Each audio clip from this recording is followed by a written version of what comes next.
বিনিয়োগকারী বন্ধুরা আসসালামু আলাইকুম। আশা করি আপনারা ভালো আছেন। আজকে আমি আপনাদের সাথে ফিন্যান্সের 2-3টা শেয়ারের একসাথে প্রবলেম এবং প্রসপেক্ট বা রিভিউ বা আপডেট দেওয়ার চেষ্টা করব। প্রবলেম এবং প্রসপেক্ট বলতে কেন উঠে আসে নাই, উঠে আসবে কি না এটা বলার চেষ্টা করব এবং কি অবস্থায় আছে এখন বর্তমানে সেটা শেয়ার করার চেষ্টা করব। এখানে হয়তো থাকবে আইডিএলসি থাকবে, তারপরে আইপিডিসি থাকবে, তারপরে এই ডিবিএইচ থাকবে, ইউনাইটেড ফিন্যান্স থাকবে অথবা এবং ন্যাশনাল হাউজিংও থাকতে পারে। তো এটা আপনাদের খুব কাজে লাগবে, আমি জানি আপনারা এটার জন্য অপেক্ষা করতেছেন। যারা ফিন্যান্স হোল্ড করছেন এবং আমার এই সাজেস্টেড আইটেমগুলো একটা মনে হয় টার্গেট হিট করে ফেলছে আইপিডিসি এবং টার্গেট মিট করে কারেকশানে গেছে, সেটারও আপডেট দেওয়ার চেষ্টা করব। আশা করি আপনাদের কাজে লাগবে, সাথেই থাকুন। আমার অ্যানালিসিস কাউকে প্ররোচনা বা প্রলুব্ধ করার জন্য না, সম্পূর্ণরূপে টেকনিক্যাল বেসড একটা গাইডলাইন বা সাজেশান।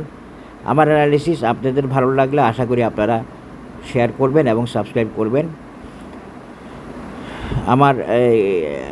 আমার অ্যানালিসিস কাউকে প্ররোচনা বা প্রলুব্ধ করার জন্য না। আসেন এখন আমরা আইডিএলসির অবস্থা দেখি। আইডিএলসি তো খুব সুন্দর পজিশানে আছে দেখা যাচ্ছে। আমি এটাকে ফার্স্ট প্রেফারেন্স দিয়েছিলাম, উঠে আসতেছে। আমি একটু ইচ্ছেমুখো নিব। আইডিএলসি রেজিস্ট্যান্সে থামছে, এই থামা মানে আইডিএলসি থামবে না, আইডিএলসি উঠে আসবে এবং আইডিএলসি তো অনেক দাম হয়ে গেছে, 43-44 টাকা লেভেলে এই রেজিস্ট্যান্সে একটু থামছে। এই থামাটা বা এই কারেকশানটা আসলে তার প্রয়োজনীয় কারণে একদম সম্পূর্ণরূপে আইডিএলসি থামবে না, আইডিএলসি উঠে আসবে। আইডিএলসি শুধু উঠে আসবে না, আইডিএলসি 55 চলে যাওয়ার মতো পজিশানে আছে। আশা করি ইনশাল্লাহ আপনারা দেখতে থাকেন। এরপরেও আইডিএলসির একটা রেজিস্ট্যান্স আমি দেখাই দিই, সেটা হবে আইডিএলসির রেজিস্ট্যান্সটা এখানে এই 66 টাকা লেভেলে আইডিএলসির আরেকটা রেজিস্ট্যান্স থাকবে। আইডিএলসির এই মুভমেন্টটাতে আইডিএলসি শুধুমাত্র 55 যাবে এমন না, হয়তো এর পরেও যেতে পারে। এই জন্য আমি রেজিস্ট্যান্সটা দেখায় রাখলাম। এই রেজিস্ট্যান্সটা হলো ব্লু কালারের, হ্যাঁ, কিন্তু ইম্পর্টেন্ট রেজিস্ট্যান্স হচ্ছে 55, এরপরের রেজিস্ট্যান্স হচ্ছে 66, আর এখন রেজিস্ট্যান্সে থামছে সেটা 43 টাকা 44 পয়সা লেভেলে। তো এখানে আর বিশেষ কোনো কিছু বলার নাই, দেখানোর নাই। এইটাই হলো অবস্থা। আর আমি একটু তবুও দেখি আইডিএলসিতে অন্য কোনো প্রবলেম আছে কি না। এটা তো উইকলি চার্টই ছিল, সুতরাং ডে চার্ট দেখি। হ্যাঁ, এই ডে চার্টে আইডিএলসি কোনো অসুবিধা নেই, উইকলিতে অসুবিধা নেই। সুতরাং আইডিএলসি দেখা শেষ, আইডিএলসি সম্পর্কে বলা শেষ করতেছি এখন। এরপরে আসতেছি হচ্ছে DBH.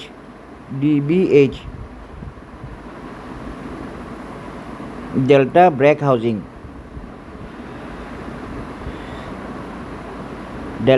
Housing.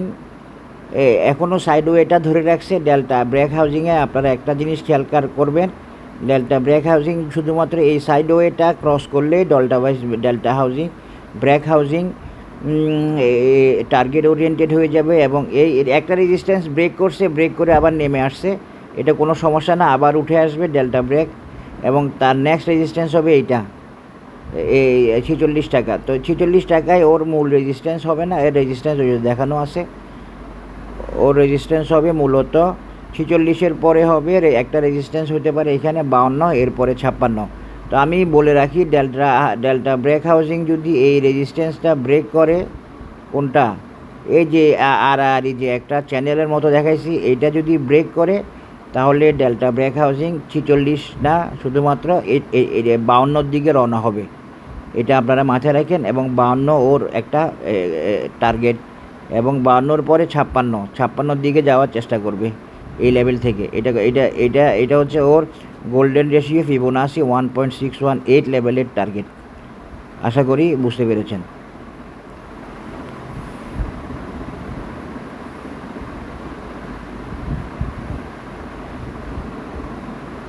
Delta break housing একটু স্ট্রাগল করতে হচ্ছে, এই জন্য দেরি করতেছে, এটা উপায় নাই।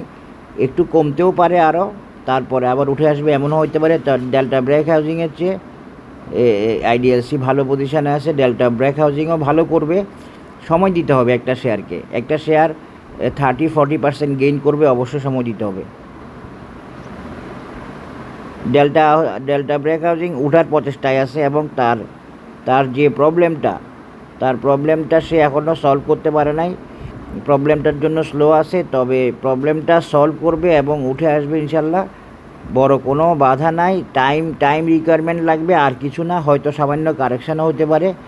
সব মিলিয়ে সে উঠে আসার চেষ্টায় এই বর্তমান মুভমেন্টটা আসলে উঠে আসার প্রচেষ্টা, এর বাইরে অন্য কিছু না ডেল্টা হাউজিংয়ের। তো এই ডেল্টা হাউজিং নিয়ে বসে থাকলে ডেল্টা হাউজিং রেজাল্ট দিবে আশা করি ইনশাল্লাহ। এটা আমার কথা না, এটা অ্যানালিসিসের কথা। আমি কখনো অ্যানালিসিসের বাইরে কোনো কথা বলার সুযোগ নাই, বলবো না। ডেল্টা হাউজিংয়ে একটু সময় দিতে হচ্ছে, সময় নিতে হচ্ছে, কোনো উপায় নাই। এটার পরে সে উঠে আসবে এবং ভালো করবে বলতে টার্গেট ওরিয়েন্টেড হবে আশা করি, আমার কাছে সেটাই মনে হচ্ছে।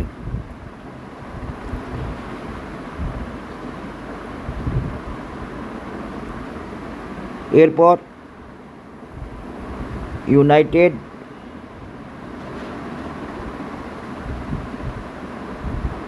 ফিন্যান্স,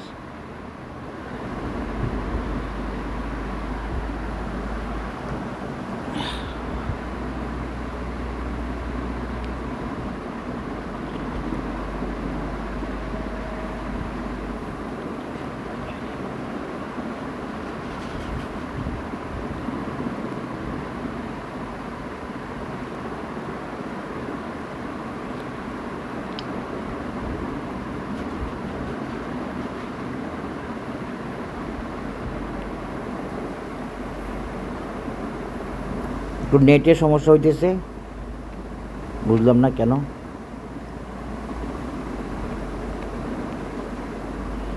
এরপর আসি হচ্ছে ইউনাইটেড ফিন্যান্স।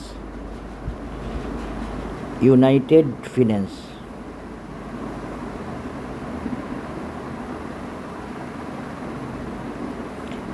ফিন্যান্সও আমি অ্যানালিসিস দিয়েছিলাম এবং ভালো করবে বলছিলাম, এবং আমার অ্যানালিসিস দেওয়ার পর থেকে আপনারা জানেন ভালো করতেছে, অনেকটুকু উঠে আসছে, 16 টাকা 20 পয়সায় চলে আসছে অলরেডি। 12 টাকার শেয়ার 16 টাকায় 20 পয়সা আছে। তা আমি তো ওই 2 টাকা 1 টাকা লাভে, এইসব তো আমার কাজ না, এগুলো আমি সাজেস্টও করিনি, এগুলো আমি বলিও না সেল করা। আমার কথা হচ্ছে টেকনিক্যাল অ্যানালিসিস মেনে বাজারে ট্রেড করার সিস্টেম মেনে ইনভেস্টর হন। ট্রেডিং এগুলো করে 2-1 টাকা পেয়ে সেল করে আপনি আর একটা ভালো আইটেম পাবেন না। একটা সেল করার পরে অপেক্ষা করাটাই ভালো। এই ইউনাইটেড ফিন্যান্স দেখেন সুন্দরভাবে উঠে আসতেছে। ইউনাইটেড ফিন্যান্সে একটু কারেকশান হচ্ছে, যেহেতু সেক্টরও কারেকশান হচ্ছে, ইউনাইটেড ফিন্যান্সও কারেকশান হচ্ছে। এই কারেকশান বা এই টাইমিংটা যখন শেষ হবে, টাইম কারেকশান হচ্ছে, এই টাইম কারেকশানটা যখন শেষ হবে তখন আপনারা দেখবেন ইউনাইটেড ফিন্যান্স আবারও আগাবে, এবং আসলে তাদের মুভমেন্টগুলো আমি তো আগেই বলছি, আমি টার্গেট ওরিয়েন্টেড অ্যানালিসিস ওকে বা রোড স্মুথ, রোড ক্লিন এই ধরনের শেয়ারে অ্যানালিসিস দেওয়ার চেষ্টা করি। তো ইউনাইটেড ফিন্যান্স একটু স্ট্রাগল করতেছে কনসলিডেশনের জন্য। এটা টাইম কারেকশান না বলে আমরা কনসলিডেশন বলি। এই কনসলিডেশন শেষ হলে ইউনাইটেড ফিন্যান্স আবার আগাবে। এই কনসলিডেশনে একটু টাইম নিচ্ছে, টাইম নিতে হবে, টাইম নিবে, কারণ ইউনাইটেড ফিন্যান্স কারেকশান হচ্ছে না। কারেকশান না হয়ে উঠে আসার জন্য এই চেষ্টা করতেছে, এই জন্য একটু সময় নেবে। এখন উঠে আসতে পারলে তো ভালো, না হলে হয়তো নিচে নামবে, তবে নিচে নামার জন্য উঠে আসে না। এই কারণে আশা করতেছি ইউনাইটেড ফিন্যান্স তার প্রয়োজনীয় কনসলিডেশন শেষ করার পরে উঠে আসবে। আপনাদেরকে একটু ধৈর্য ধরতে হবে। ইউনাইটেড ফিন্যান্সের ক্ষেত্রে বেশ কয়েকদিন ধৈর্য ধরতে হবে, 2-3 সপ্তাহ ধৈর্য ধরতে হইতে পারে, এটা আমি বলে রাখলাম। আর নাও হতে পারে, নাও হতে পারে, 2-3 সপ্তাহ ধৈর্য ধরতে হইতে পারে। তবে ইউনাইটেড ফিন্যান্স উঠে আসতে বাধা থাকবে না। ইউনাইটেড ফিন্যান্স এই আশা করি এখান থেকে টার্গেটের দিকে যাবে। তার কনসলিডেশনটা শেষ হলে সে উঠে আসবে, এটা হলো মূল কথা। তার কনসলিডেশন এখনও শেষ হয়ে সে বাধ্য হয়েছে এইটুকু উঠে থেমে যেতে, সে টেকনিক্যাল মেজারমেন্টের কারণে, আর অন্য কিছু না। টেকনিক্যাল মেজারমেন্ট, যে মেজারমেন্টটা অদৃশ্য, যে মেজারমেন্টটা মূলত কনসলিডেশন, এবং কনসলিডেশনের টাইমটা বলাটা কঠিন। এরপরেও 2-3 সপ্তাহের কথা বললাম, আশা করি এর মধ্যে কিছু হয়ে যেতে পারে। আর ইউনাইটেড ফিন্যান্সের নেক্সট টার্গেট হবে 21 টাকা 60 পয়সা, বা 21 টাকা 60 পয়সা লেভেলে, বা 22 টাকা লেভেলের আর কি। 21 টাকা 60 পয়সায় ধরতে পারেন। ইউনাইটেড ফিন্যান্স রেজিস্ট্যান্স ব্রেক করছে, ব্রেক করে আবার একটু নিচে নেমে আসছে। সুতরাং বুঝে নেন যে ইউনাইটেড ফিন্যান্স টার্গেটের দিকে আবার রওনা হবে। যখনই সে সিগন্যাল পাবে উঠে আসার, যখনই তার কনসলিডেশন শেষ হবে, তখনই সে আবার বুলিশলি টান দিবে। এই টাইমটা হয়তো 2-3 সপ্তাহের ব্যাপার থাকতে পারে ইউনাইটেড ফিন্যান্সের ক্ষেত্রে।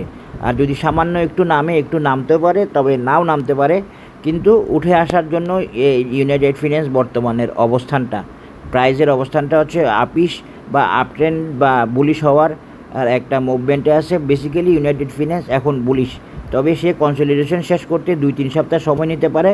একটু ঝামেলায় আছে। ইউনাইটেড ফিন্যান্সের মতো ঝামেলায় আইডিএলসি বা আইপিডিসি নাই। আশা করি বুঝতে পেরেছেন। এরপরে আসেন আইপিডিসিটা একটু দেখাই দিই। আইপিডিসিটা অনেকে হয়তো নিয়ে আটকাই গেছে, ব্যাপারটা এমন।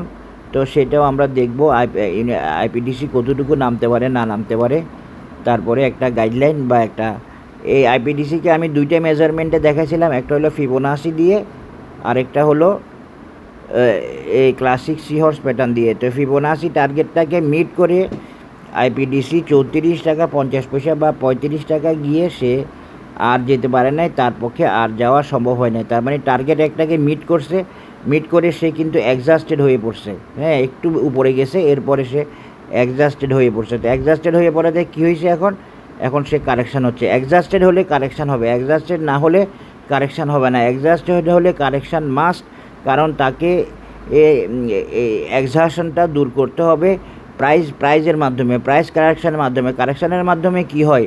কারেকশানের মাধ্যমে প্রাইস কমে, এটা মূল কথা না।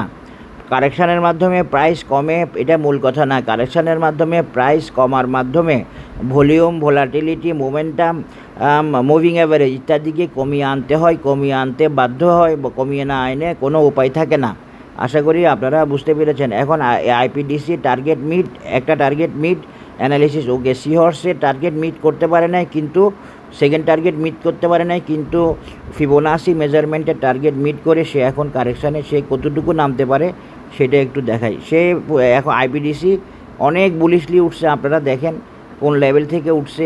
18 টাকা লেভেল থেকে উঠে 34-35 টাকা লেভেলে গেছে। তার মানে মানি প্রায় ডবল হয়ে গেছে, এক টানা উঠে গেছে বুলিশলি। সুতরাং আমরা আইপিডিসি এমন হইতে পারে যে না নেমেও কারেকশান শেষ করতে পারে। আমরা একটু দেখি আইপিডিসির অবস্থাটা কেমন, কারণ এখানে প্রবলেম এবং প্রসপেক্ট দেখাবো বলছি। সুতরাং একটু দেখাই দিই। আইপিডিসি সম্পর্কে অনেকে জানতে চাচ্ছে, অনেকে জানার আছে, অনেকে নিয়ে আটকাইছে। তবে আইপিডিসি কিন্তু এই কারেকশান শেষে আবার উঠবে। যারা ধরা খেয়ে আসেন তারা একটু অপেক্ষা করতে হবে আমার মনে হয়, এই আর কি, এর বেশি আর কিছু না। এরপরে আবার উঠে আসবে এবং সেটা হবে আর নেক্সট টার্গেটে যাওয়ার। নেক্সট টার্গেটটা কত সেটা আমি দেখাই দিব এখন। হ্যাঁ, আইপিডিসি মোটামুটিভাবে আইপিডিসির সাপোর্টটা আমি দেখাই দিচ্ছি আপনাদেরকে। আইপিডিসির সাপোর্ট লেভেল হবে এই লেভেলটা অন্তত কত, এটা 26। হ্যাঁ, 26 টাকা 50 পয়সা লেভেলে, এই যে ফিবোনাসি 0 পয়েন্ট লেভেলে, এই যে এইটা আইপিডিসির সাপোর্ট লেভেল। হ্যাঁ, আমি ওই ফিবোনাসিটা উঠাই দিই। এটা আইপিডিসির সাপোর্ট লেভেল, এটা আইপিডিসির সাপোর্ট লেভেল এবং এইটা আইপিডিসির রেজিস্ট্যান্স লেভেল। রেজিস্ট্যান্স মিট করে আইপিডিসি এই লেভেল পর্যন্ত আসতে পারে 26। এই 26-এ আসার পর আইপিডিসি কত যাবে সেটা একটু দেখাই দিই আপনাদেরকে, তাহলে আপনারা আশা করি এই একটা আস্থা পাবেন। এই যে দেখেন মিলে গেছে বরাবর। এগুলোই হলো অ্যানালিসিস। আলহামদুলিল্লাহ, এভাবে মেজারমেন্ট মেনে বাজার চলে, শেয়ারগুলো চলে। ফিবোনাসি দেখেন এভাবে ওকে হয়। আইপিডিসির অ্যানালিসিস ওকে, সেটা আমি গ্রুপে বলিও নাই, কারোর সাথে শেয়ারও করি নাই, কারণ এখন আর এই অ্যানালিসিস ওকে আর শেয়ার করি না। সেভাবে আপনারা প্রায় অনেকেই জানেন, বুঝেন যে অ্যানালিসিস আমার ওকে হয়, টার্গেট মিট করে, আগে হোক পরে হোক, আল্লাহর রহমতে, এই আর কি। তো আইপিডিসির এরপরে নেক্সট টার্গেট কত হবে দেখেন, মিলে গেছে। একটা টার্গেট হচ্ছে এই মেজারমেন্ট থেকে, যেটা 2.618 লেভেল, সেটা ঠিকই আবার এই পয়েন্ট থেকে 1.618 লেভেল। এই দুইটা লেভেল মিলিয়ে আইপিডিসির নেক্সট টার্গেট হবে এই কারেকশান শেষ করে আইপিডিসির নেক্সট টার্গেট হবে আশা করি 48, আর কারেকশানের লেভেল বা সাপোর্ট লেভেল হবে 26। তো এগুলো সব অ্যাজাম্পশান ভিত্তিক, এগুলো সব মেজারমেন্ট ভিত্তিক, কিন্তু আমার মন থেকে বলা না। সুতরাং আপনারা মার্কেটের উপর নির্ভর করেন, মার্কেট যেটা করে সেটা রাইট। হয়তো আইপিডিসি উপর থেকেও উঠে যেতে পারে, যেমন ধরে এখান থেকে উঠতে পারে 26 20 থেকে উঠতে পারে, আর নইলে এখান থেকে এই 23 আইপিডিসি এখান থেকে উঠতে পারে, নইলে আর একটু উপর থেকে উঠতে পারে। তো এই হলো মূল কথা। এই সাপোর্ট লেভেল হচ্ছে স্ট্রং বা বেসিক, আমার অ্যানালিসিস অনুযায়ী সাপোর্ট লেভেল হবে 26। এই হলো আইপিডিসি অ্যানালিসিস, নতুন অ্যানালিসিস। আগের অ্যানালিসিসটা তে ফিবোনাচিকে ওকে করছে, কিন্তু ও ইয়েকে ওকে করে নাই। আগের টার্গেটে ওই সিহর্স প্যাটার্নকে ওকে করে নাই। এই দেখেন, এটা মিলে গেছে বরাবর আইপিডিসির target as per seahorse pattern. এটা হলো আইপিডিসির অ্যানালাইসিস। আফটার কারেকশান আইপিডিসি এই ধরনের একটা টার্গেট লেভেলে যাবে। একটা টার্গেট ওকে হয়েছে, যেটা 34 টাকা 50 পয়সা লেভেলে ফিবোনাচি 1.618 লেভেলের টার্গেট। এরপরে আমরা দেখব হচ্ছে national house finance. National house finance তো অনেক উঠছে, আমি তো দেখার সুযোগও পাই নাই।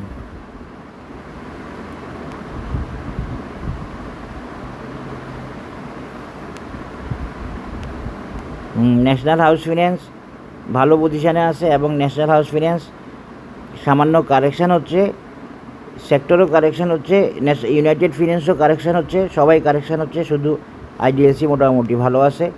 এই ন্যাশনাল হাউস ফিন্যান্সের নেক্সট টার্গেট হবে এইটা। এর আগে ন্যাশনাল হাউস ফিন্যান্সের আর একটা রেজিস্ট্যান্স থাকবে, সেটা হলো এইটা 38।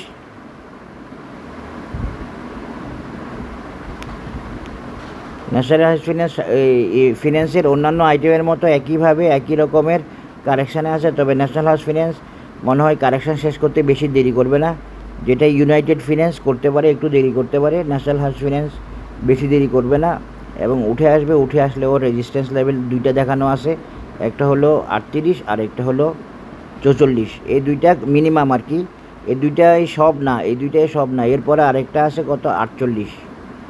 এইটা পর্যন্ত ন্যাশনাল হাউস ফিন্যান্সের টার্গেট থাকবে। আর কত 49-50 লেভেল, 49-50 লেভেল পর্যন্ত ন্যাশনাল হাউস ফিন্যান্সের টার্গেট থাকবে। আমি একটু দেখে নিই ন্যাশনাল হাউস ফিন্যান্সে।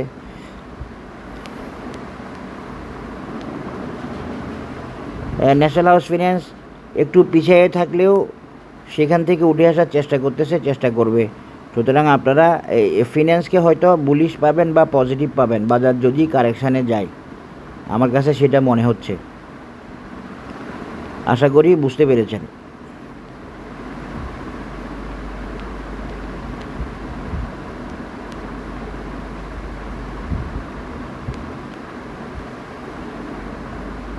আমি একটু ন্যাশনাল হাউস ফিন্যান্সকে একটা অরিজিনাল মেজারমেন্টে দেখাই দিই, তারপরে আজকের এই ফিন্যান্স রিলেটেড 5টা আইটেমের অ্যানালিসিস শেষ করব।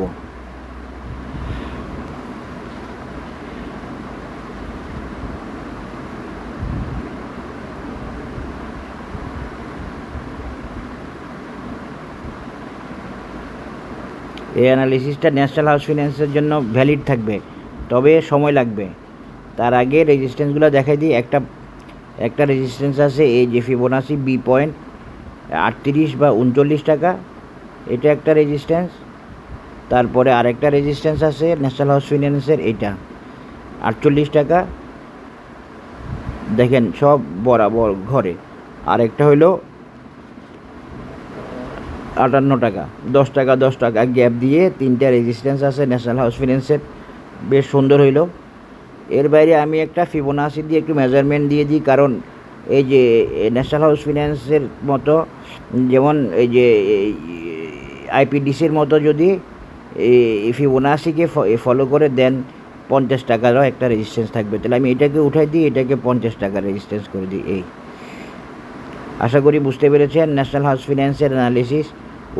উঠে আসতে বাধা নেই, সামান্য কিছু কারেকশান হচ্ছে।